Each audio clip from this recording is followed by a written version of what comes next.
Hello everyone and welcome back to the Cyclocross Social podcast. Today we're coming to you from Lievin to discuss the second day of racing at the Cyclocross World Championships. The first individual day, let's put it that way, and with me here to discuss that is Issam. Yes, thank you for having me. 3 races on the line here. Let's start by discussing the women's elite race. The course here in Lievin changed a bit throughout today. In the morning it was frozen. It slowly started to melt, and by the time that the women elite started their race, it was dry mud, it was sticky. It was honestly a bit easier than it was during the men U23, but it still drained the legs a lot. There's not much recovery on this course, which has a few big banks, is wide and not that technical. The women's race quickly turned into a three-way battle, with Puk Pieterse, Fem van Empel and Lucinda Brandt up front. A Dutch trio, Blanca Vasch was in the chase but never featured in the contention for the podium spot. Pieterse lacked the power to stay with Brandt and Van Empel. Those two riders got away duking it out for the world title. The pit strategy was important today. The gaps up front were mainly created because Brandt and Van Empel changed in alternate pit zones. There were no real big attacks, there were no real big moments until in the penultimate lap Brandt attacked by pit 2 as Van Empel went in. Brandt opened a 4-second gap which he carried for about half a lap, then Van Empel closed it. We were preparing for a sprint. Van Empel and Brandt were duking it out for position, rubbing a bit of shoulders. Brandt was not so happy about that, but we'll come to that later. Van Empel took the lead as they went over the final flight of stairs through the downhill. She was preparing to take the final corner first, but then Brandt made a mistake in that final corner on the small bank up there. It was game over. Van Empel three-peated, took the win ahead of Brandt and Pieterse. After the race, Brandt said, disappointed in the mixed zone, that she was very unhappy with the move that Van Empel made. How should we weigh these comments? This is about the move after the off-camera, which is followed by 2 drops. Van Empel had the inside line, Brandt was on the outside. Brandt said that Van Empel forced her into the fences. Again, Issam, how should we weigh these words?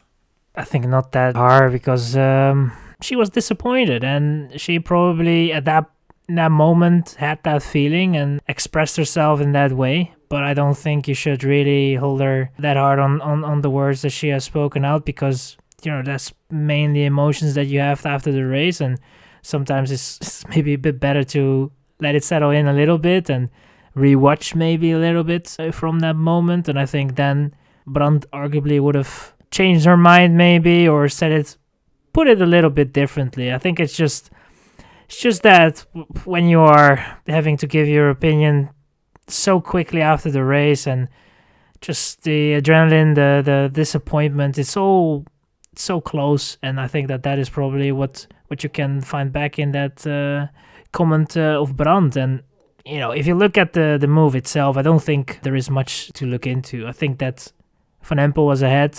Brandt was alongside her enough for Van Empel to maybe give her a little bit room, but she was not, Brandt was not entitled to that room. And you just know when you're side by side, you're on the outside to give in a little bit. And I think in the end, Van Empel's move was, you could maybe make a case for it to be on the edge. I definitely don't think that it was over it.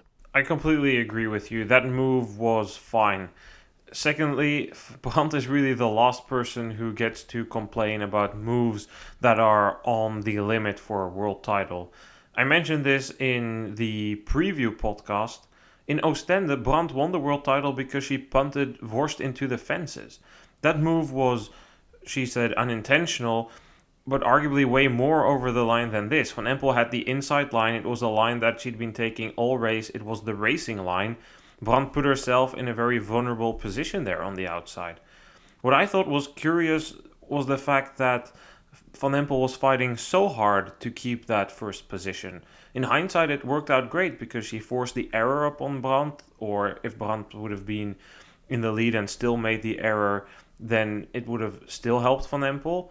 Now Van Empel was in the lead and it was immediately game over due to that mistake. The mistake there was really weird. It's a place where I haven't seen anybody make any mistakes here. And it reminded me a lot of the move in Maasmechelen last week.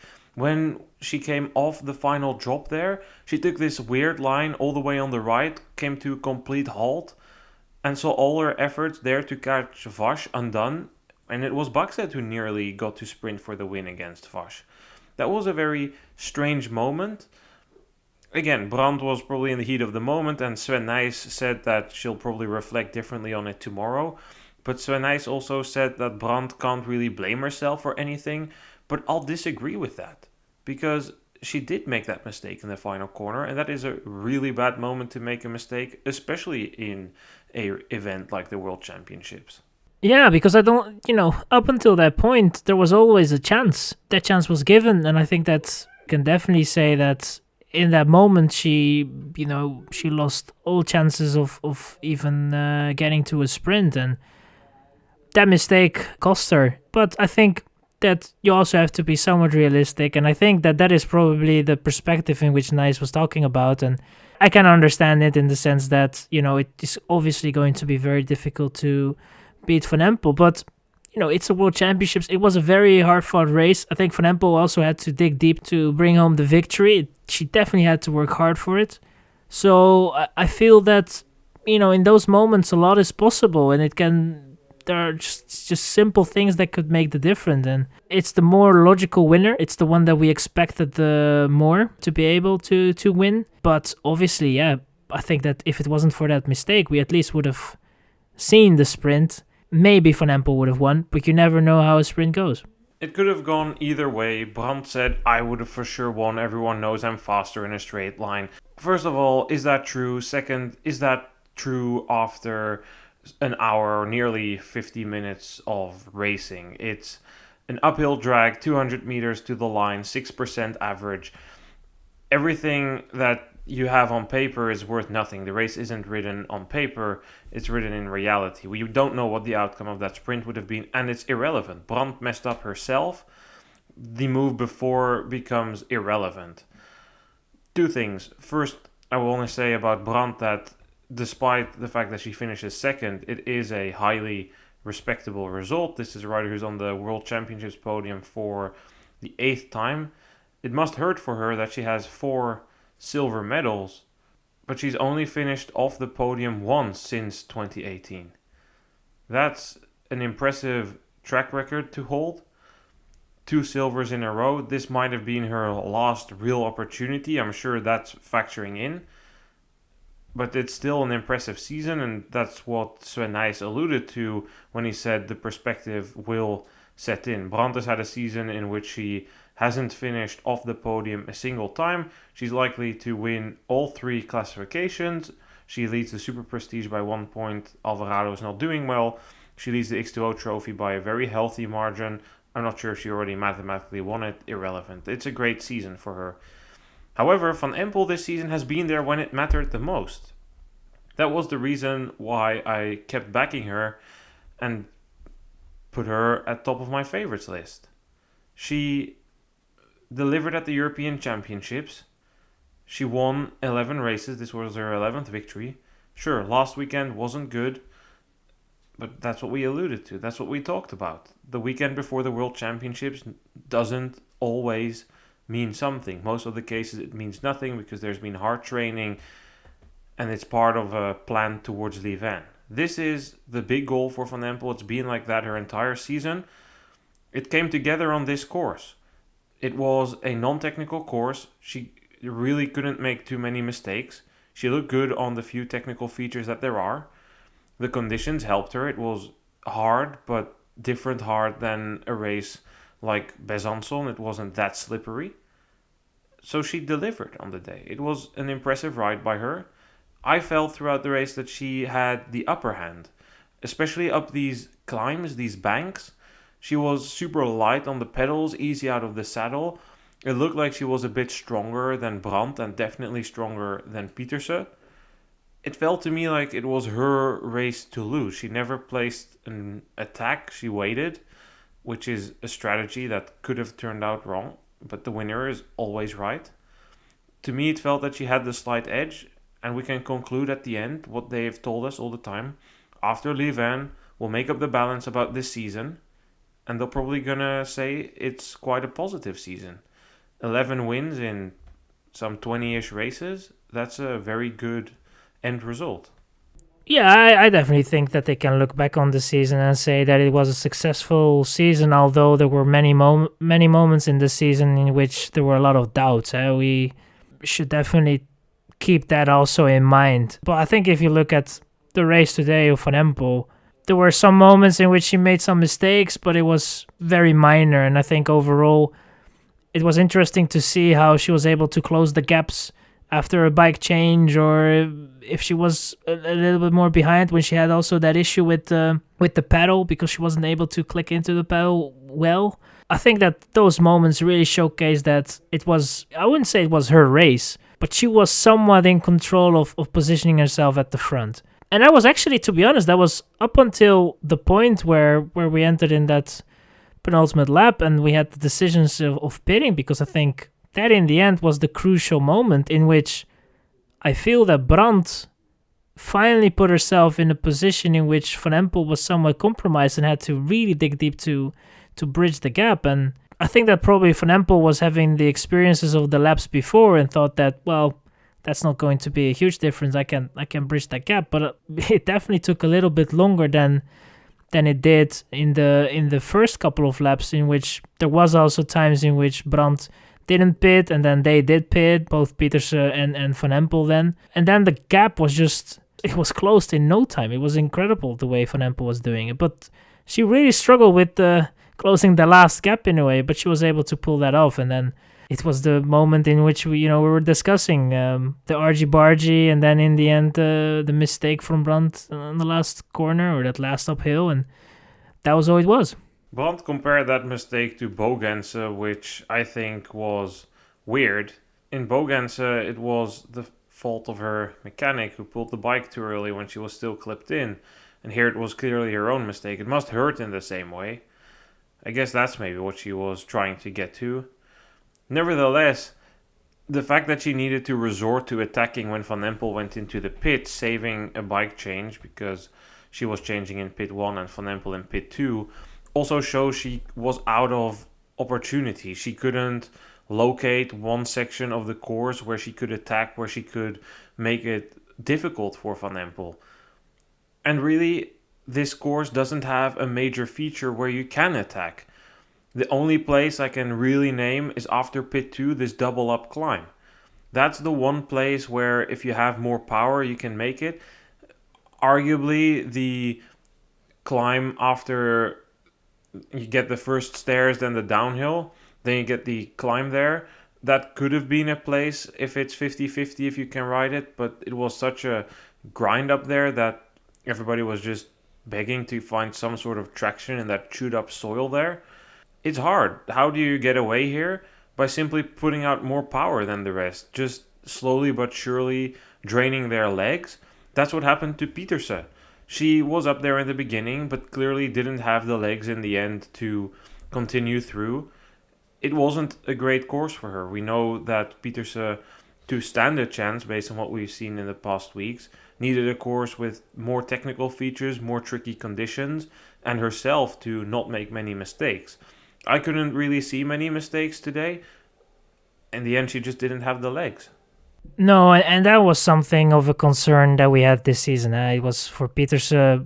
We saw some very good races from her, but it was, as you said, it needed to kind of plan out in terms of the course, and it needed to have some features in which Pieterse was more comfortable than the other riders. And I felt that you could see that at certain parts of the track she was definitely able to make up some ground on the others naturally. It was for Pieterse, it was just, in the end, it kind of fell in its place, and she just didn't really have anything against Brandt and Van Empel, because when she went for a bike change, Van Empel was able to close the gap back to Brandt, but Pieterse wasn't really able to do so, and from there she was never really able to get back. And that is, in the end, I think we have to conclude that for Pieterse this season there were some positive moments, but in the end it wasn't in line with the expectations that we had. And I don't know if you could really use the word disappointing, but it wasn't the greatest of outings for Pieterse in cyclocross, I would say. I think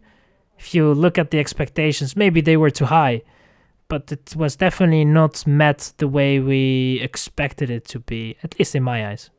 I don't know if I agree with that. It's been a solid season. She's never finished outside of the top 5. She won the Dutch title.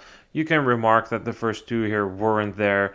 Okay, but it's still been a solid outing by her.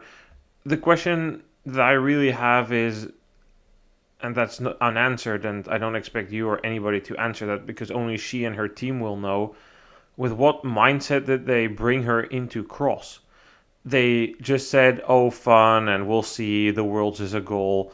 But they never really made it clear, like, is their goal to win a title? Is their goal to bring her here in decent form, but really peak for the road season? She's the reigning mountain bike world champion. If you do so many disciplines, you also need to take a breather somewhere. We've said that many times. She took one coming into the cross season, and perhaps that was the reason that they use this to slowly build back up, but not really hit the peak form here because they can't permit to do that. They're also worried about the freshness of their rider, about avoiding a burnout. And because we don't know that, it's super hard to draw a conclusion on her season. Is she happy with this? Last year she wasn't happy with a bronze medal. She wanted to compete for the title. This year she seemed more satisfied. Is that because the expectations for herself coming into this based on the season were different? Or was this the plan all along? I don't know. What I do know is that for Blanka Vash, this race was a disappointment. I don't think this was the best course for her. And she also didn't have the legs. You know, the expectations were maybe a little bit higher because of that win in Maasmechelen, but today wasn't really her day. I think that arguably she could have been a bit closer up. It wasn't really meant to be, and it wasn't there. So in the end, you have to conclude that somewhat how her season was going, she kind of fell back again in that position, and she wasn't really able to bring up a fight for a podium, and that was, to be honest, that was clear from the start. So yeah, but nevertheless, I don't think it's a terrible result. I think it's still a good race overall, but it wasn't what the expectations were of Vash, and a bit of a shame, but there's nothing lost really. And for her, it's also, you have to take in mind, for sure, cyclocross is something that she takes very seriously, but she also wants to do good things on the road, and it's going to be interesting as well what she can do there. And there are going to be quite a few that we can follow from cyclocross onto the road season because there's quite a few. Let's look at the entire top 10 then. Behind the Dutch top 3 of Van Empel, Brandt and Pietersen, we find Inger van der Heijden.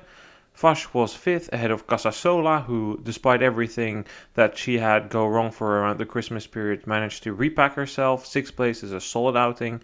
Maybe not what we would have expected ahead of the season, but still decent. Ahead of Alvarado, who has also had a lot of things go wrong in recent weeks. It couldn't really be turned around here. 7th place for her in the end. Clausel was 8th ahead of Kant and Foucounet, who completed the top 10. I think we need to talk about Inger van der Heijden here, Issam. She seized the opportunity. Vash and Alvarado didn't have great days. Several other riders that were ahead of her in recent weeks are in tomorrow's U23 race. She rode strong and, I would say, somewhat surprisingly ended 4th. We would have expected her in the top 10, of course, but perhaps more around the 7th place. Yeah, I agree, but she kind of seized the moment of the under-23 riders not being here with Bakstad and Schreiber, and it was overall just a very, very solid race. I think she paced herself well as well. It wasn't that she went crazy.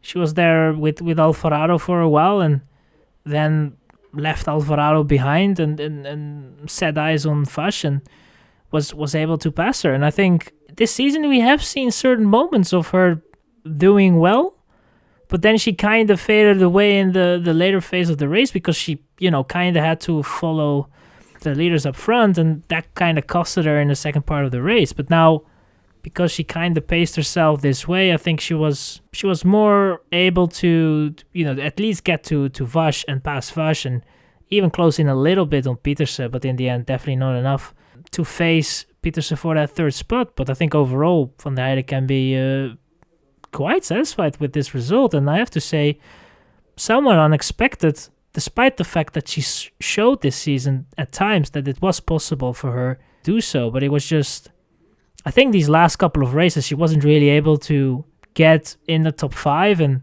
it's maybe a bit more of a surprise, but yeah, this season so far, she showed at moments that it was possible, and today it came all through. A few other riders to discuss. Let's start with the French, Clausel and Foucounet. What did you make of their rides? Foucounet looked super eager to take the whole shot in front of the French crowd, probably the equivalent of the road version of going in the early break for the publicity and the cheers. I think they did decent.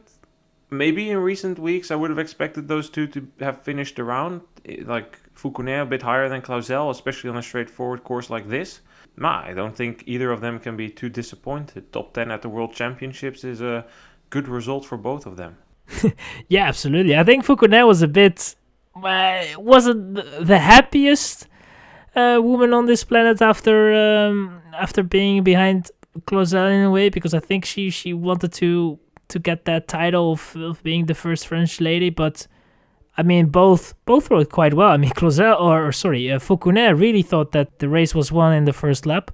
Very good start, kind of role-playing Schreiber there in a way, but I think that both had a very, very decent race. I mean, especially for Clausel, it was a very, very good race, and I saw her there in the top 10, and I thought, wow, it's maybe going to be difficult to maintain over the course of the entirety of the race, but she held on to it quite well, and same goes for Foucounet, and I probably can predict in a way who we are going to talk about next in a way, because there in between, in the sandwich in a way, it was Sanne Kant in the top 10, and I think that is also worth mentioning in a way, ending her career with a top 10, which is quite notable.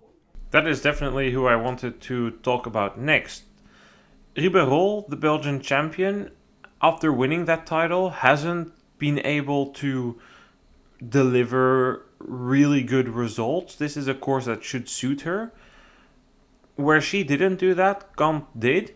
And it's great to see her end her career with the top 10 at a World Championship. This is another icon of the sport. She is the rider before Van Empel who was the last one to three-peat the world title, 17, 18, 19.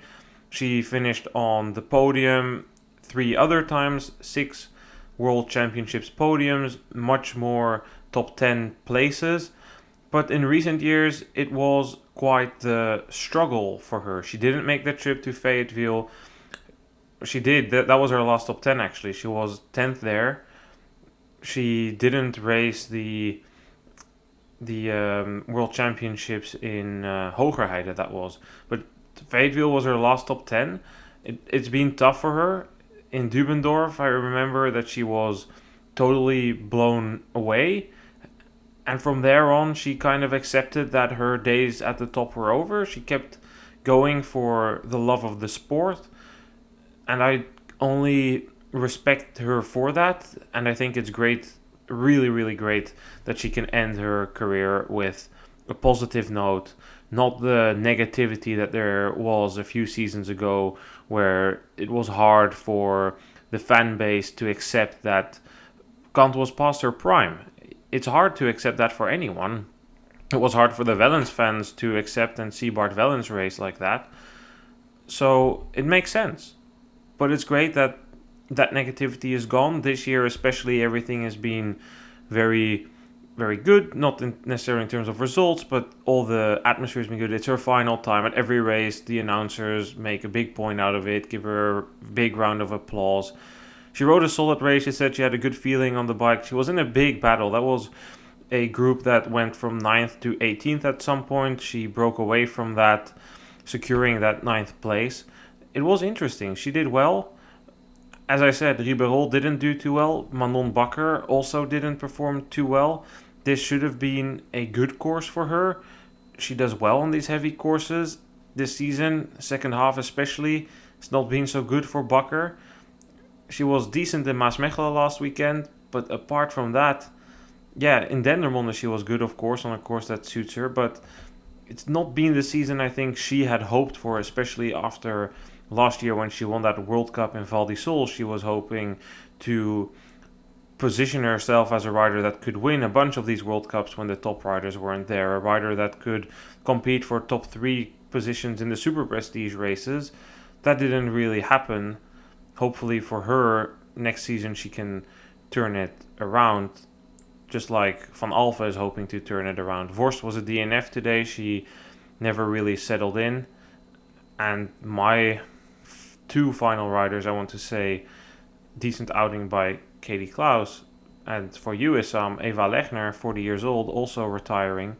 Silver medalist at the 2014 World Championships. Also continued very long, right, in a mentorship role in the Italian squad.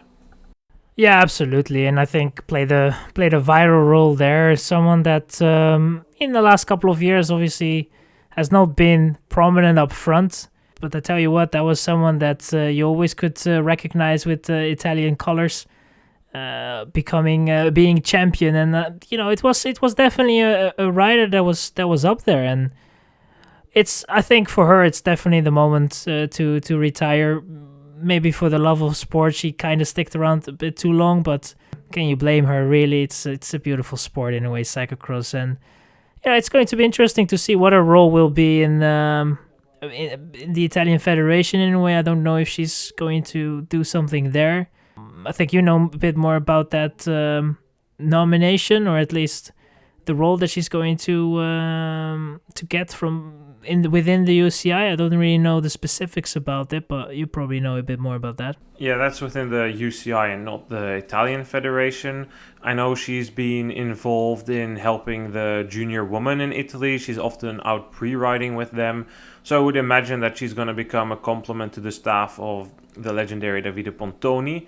In the UCI, she's going to be the athlete representative together with Felipe Orts, which means she advocates for the position of cyclocross riders in management committee meetings and cyclocross committee meetings. You say she's probably stuck around a bit too long.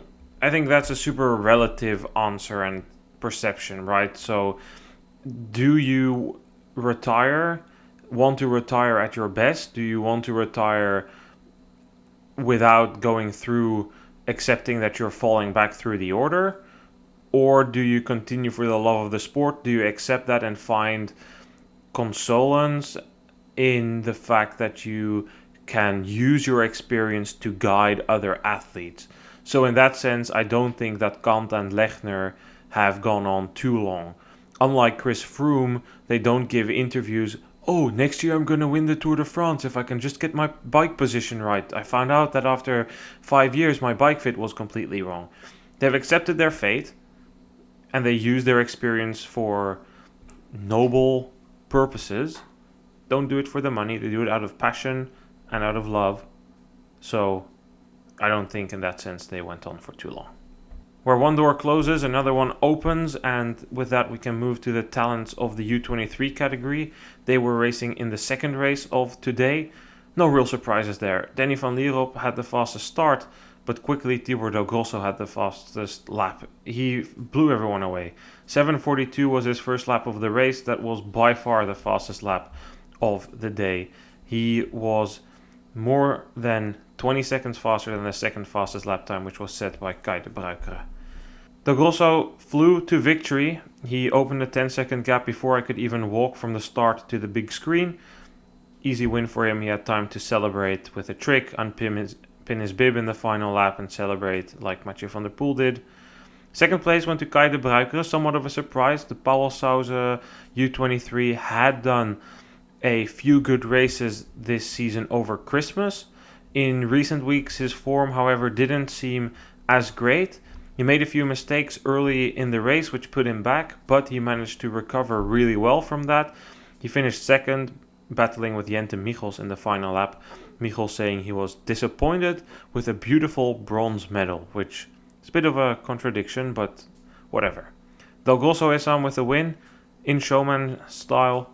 This is going to be a rider who's going to shape the future of this sport in the next decade or so. Yeah, and it's the one with the it factor. It's the one that is more than ready to make the step to the elites, and we will see what he can do there. And we have already seen a little bit, but obviously now it's going to be for real, and someone can grow within between seasons, and I think it's going to be interesting to see what he can do. And I feel that he can become someone that we will hear at the front many years to come. He has the talent. He's very good on the bike as well, technically, and he has the power. And those are just things that you really need.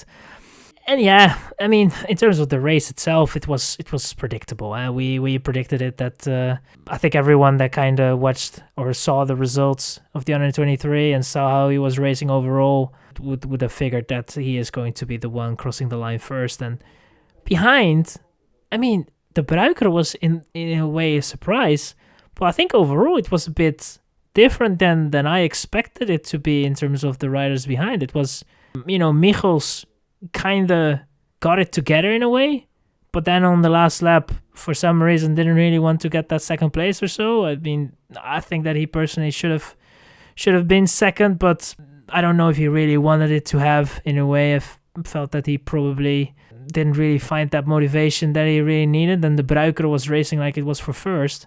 Maybe more a thing of the one who wanted it more. And the French were arguably a little bit disappointing. They were not really up for the task of battling for a podium.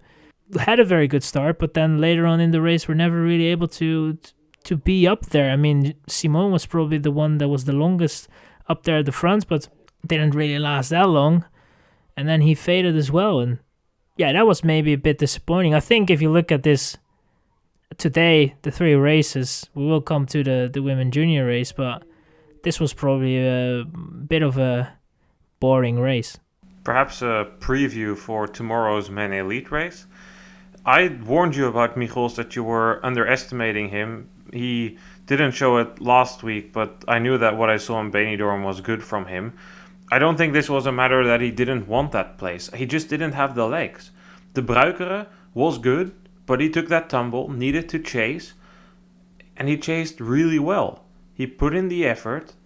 After a bad first lap, he put in a very fast second lap to come into contention. He crashed, put in a fast lap time, kept hunting Michels down, and his last lap was his fastest lap of the race, equal with 2 other laps. He just had the legs for that. He was good. As said, in the Christmas period, we discussed it in the Zonhoven podcast, that he surprised me, that he really came to the front well. He won 2 U23 X2O races in Bouw and Kokzijde. After that, he didn't really show it. DNF at Belgian Championships, 8th in Benidorm, 7th in Hogerheide. But we did say that the Belgians had a big block of riders who could do it if things went their way. We both thought that it would be more for courses. We said, okay, this course doesn't really suit him. But still, courses, really, really bad day. 29th is not at all where he should be ending, even on a course like this. It happens. It's a World Championships. It's a bad day to have a bad day. The Belgians were really happy with this, and rightfully so. They did well. And the Bruikere rode his race opposite from Vietzi, I feel. The Bruikere kept his cool. He made some mistakes early on, smoothened out, was able to bring his lap times down. Vietzi was the other way around. He couldn't really get a good start, that's what we know from him, but then he overdid it. He set in a few lap times that were way too fast. He took the initiative in the battle with Michels. And from the moment that he slid out on the stairs, he started making too many mistakes. He also started blowing up and went backwards a bit to finish 4th. Still, I think that Vietzi can do a really solid U23 season next year. Though Grosso and Michels are graduating from here, the Bruikere has one more U23 year in him. He'll probably be up there in contention. Vietzi, with the support of Alpecin, can hopefully improve his core cyclocross skills a little bit. And yes, it didn't work out for the French today with Sparvel. Bichot has been sick. But I would still say that those are 2 talents to keep in mind as well in the upcoming years. And it's looking quite exciting, honestly.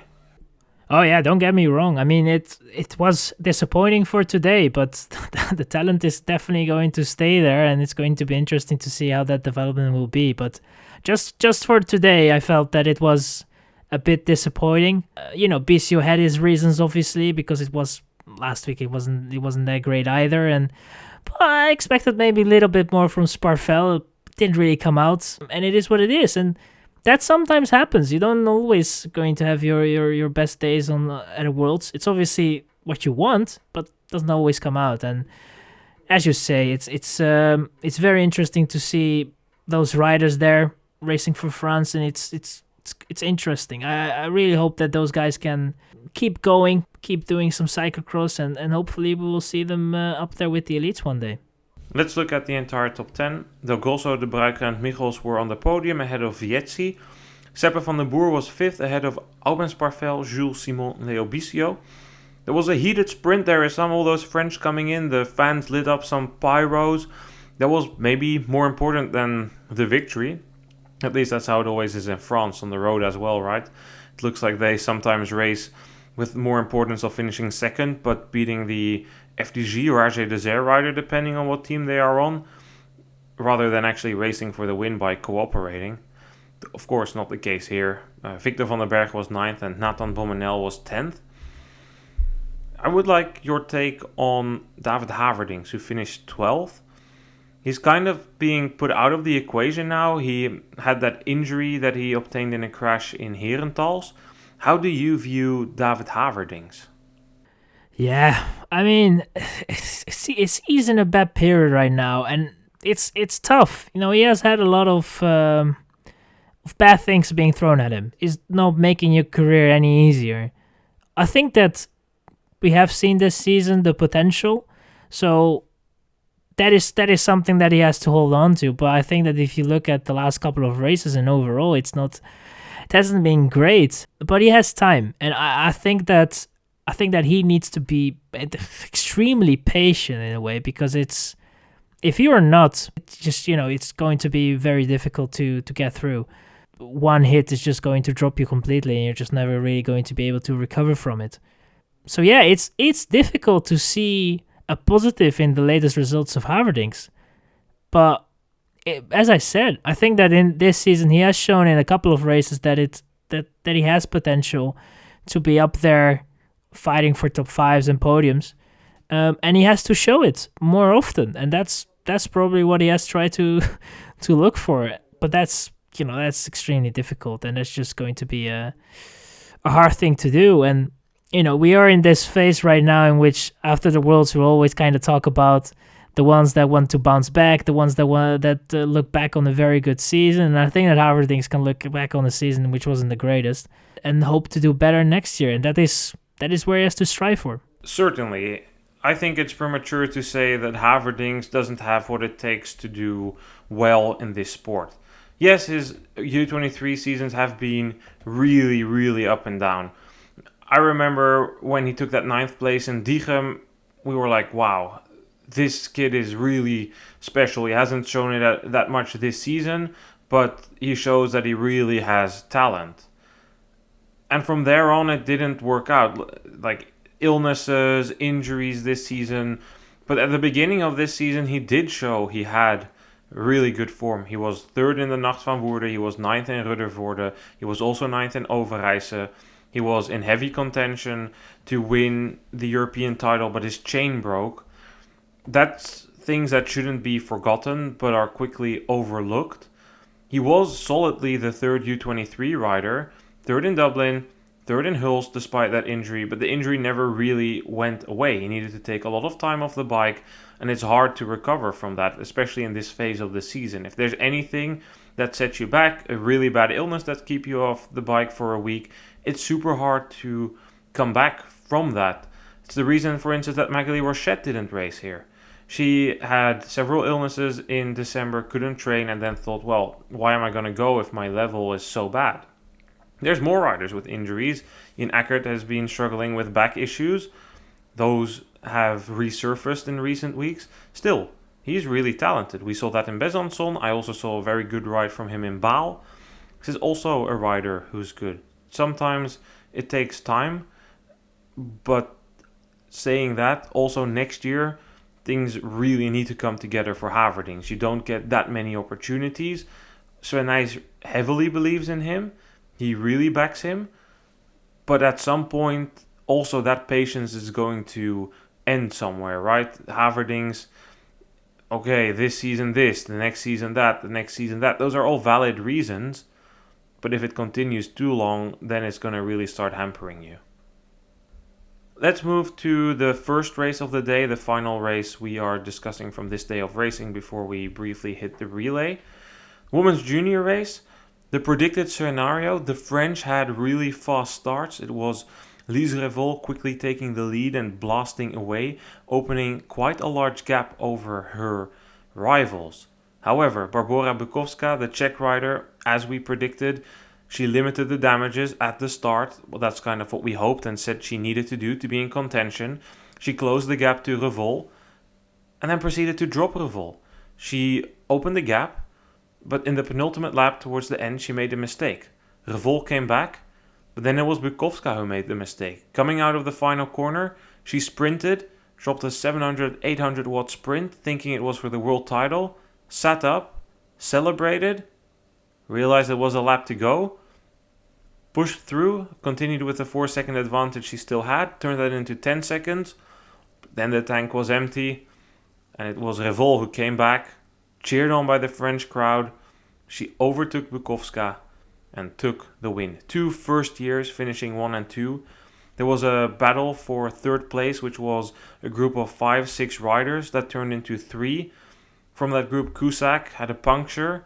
Grossman distanced herself from Carrier but crashed in the penultimate lap all the way towards the end. Carrier came back and dropped Grossman to take the third place on the podium. It's been said a lot, Issam, the comparison between Bukowska and Tupalik. It's really unfortunate.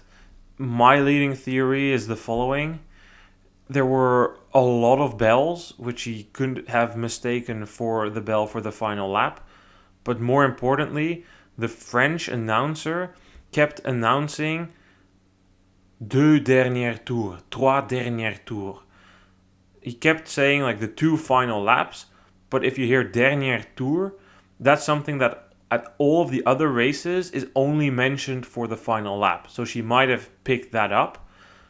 And ultimately, it hurts, but this was the decisive moment in the race. She planned herself for a 4-lap race.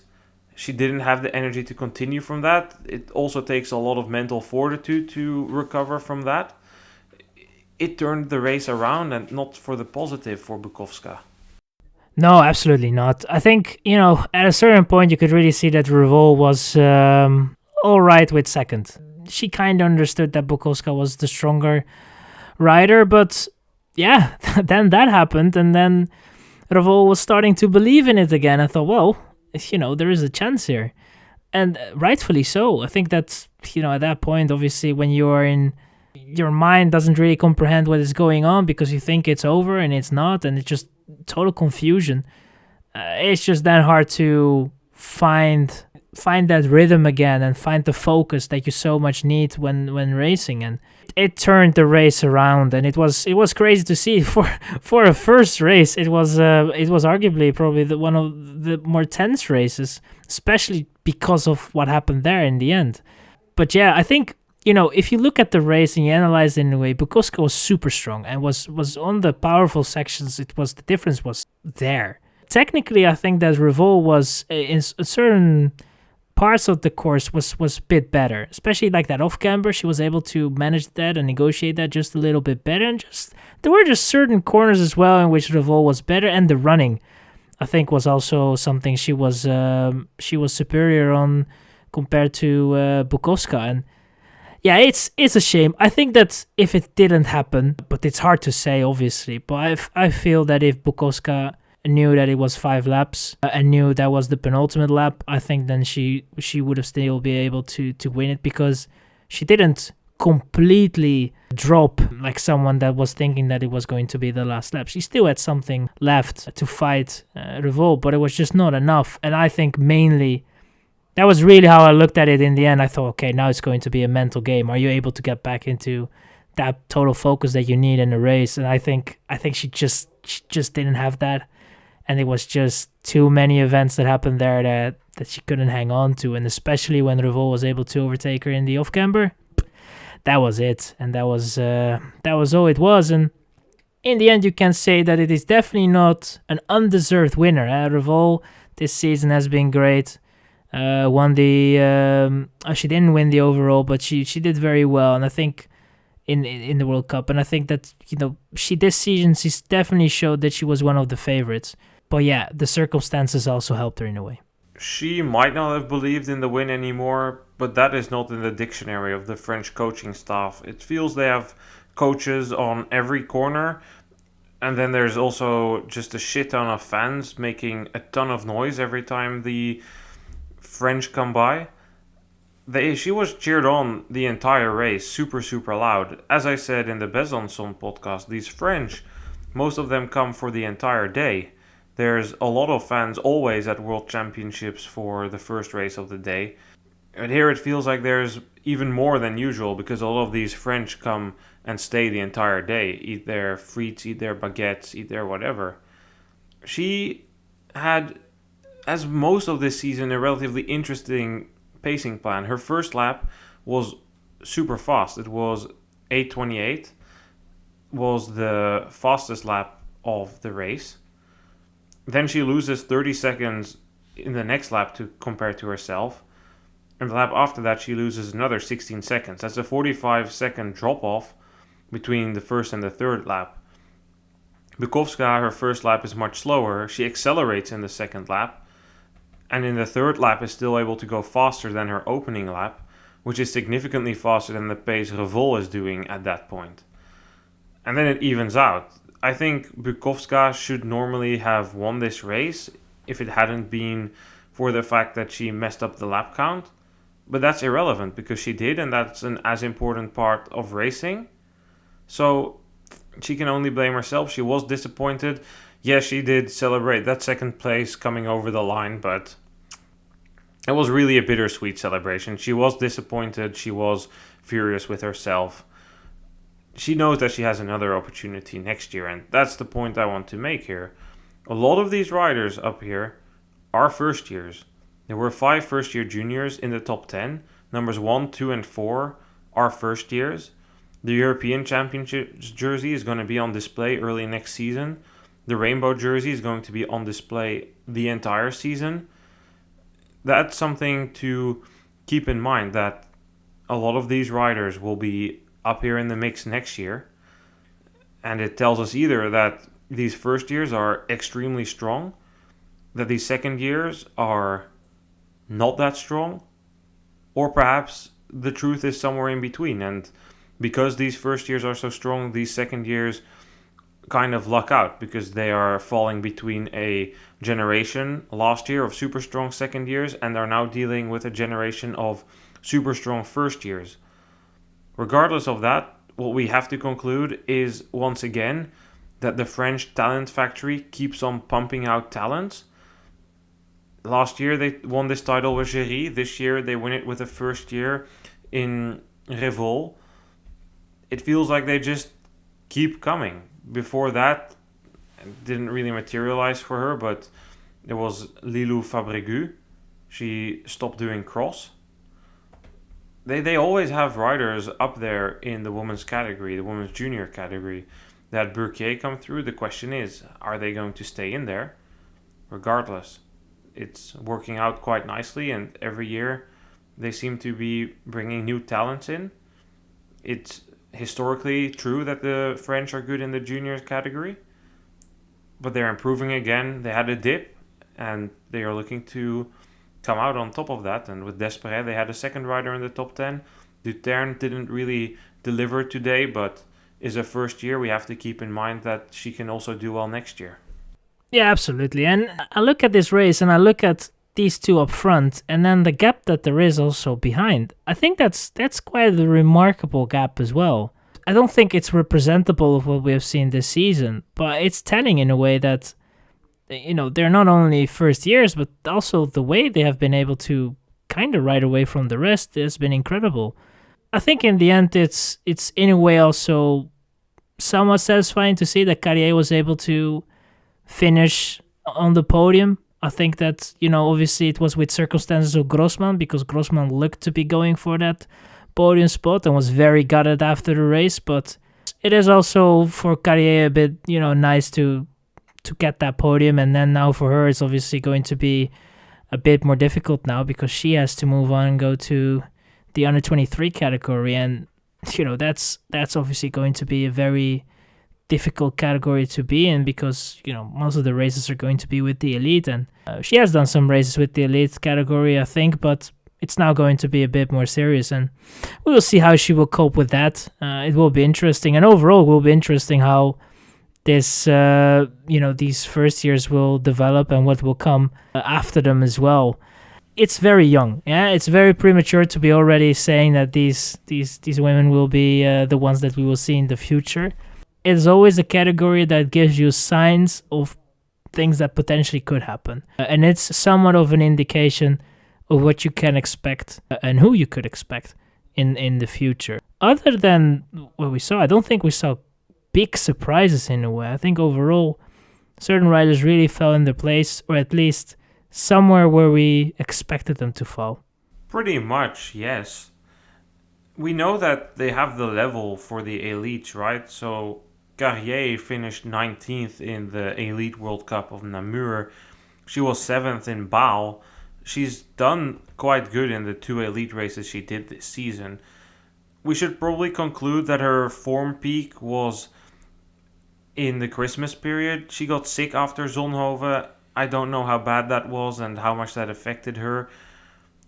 But I do think that her form there was better than it was the last couple of weeks. It wasn't bad in Benidorm Hogerheide and here, but it also didn't have that wow factor that I did see in Zonhoven, that I did see in Hulst, where she could power away. This course was super power determined, and she didn't have it. And I don't think that was form of the day, because I didn't see it in the past 2 weeks either. Her question will be, what trajectory does her career take from here? She signed with Arkea for the road. She hasn't done much road racing. I do think she has the talent for that. Then what's she going to do on the mountain bike? She's really good on there as well. She's the silver medalist at last year's World Championships as a first year, only beaten by Gladdenova, who's moved out of the category. She has some choices to make about her career trajectory and which way she wants to take it. And it was a solid outing here by her today. She needed a bit of help from the others. Grossman crash was her own fault. Very sad for her, of course, and I would have loved to see her on the podium. I have a bit of a weak spot for her after that interview she gave at the European Championships. So, yeah, that was a bummer to see. Cusack could have definitely contended, but had that flat tire. It happens. There haven't been that many flat tires on this course, despite all the talk about the rocks before. The rest of the 10 was Kabaka, Sarkisov, Grova, and Pelizzotti. Sarkisov did a bit better than in the World Cups this season. She was 9th in the 3 World Cups she finished, so that's a improvement. But I think apart from that, there is not that much to say, apart from that Lorena Patiño surprised me, the Spanish rider who finished 11th. But yeah, it's an honest course, Issam, and especially in these youth categories, it really all falls into its place. Brief stop then at the mixed relay before we wrap it up. Great event, shame it wasn't broadcasted, came down to the wire. United States started the final leg with a 10-second advantage over Great Britain. Italy was 12 seconds behind and France 20. Thomas Mean took the lead for the UK in the final lap and sat up. It was not really that tense for the win as it was last year, but it was quite close for most of the relay. Italy finished second, just ahead of France, and the US. The top 4 were within 8 seconds, all in the same shot on the finish straight, and it's the strategy which helped Great Britain win. Their decision to go out of sync, send Backstead first, give her a clean run, then give the other riders somebody to pick off. It helped them. Italy, what didn't help them was that in the first leg, Agostinaccio, who rode really strong, crashed. That resulted in him losing the 10-second margin he had built. France and the US didn't really have anything go wrong for them. They just, in the end, were short one rider who could improve on one part of the relay. Yeah, it's a shame really that that is not broadcasted, because I think, it looked quite close. I think in the end that strategy what Great Britain is having at the moment is really is somewhat key to success. I don't know if a country just simply copy it in a way and do the same. I think it's also just with nature of Bakstad and the fact that she's just really able to push very hard in the first lap. That helps. But yeah, it's interesting to see how it all played out, and it's closer than I expected it to be.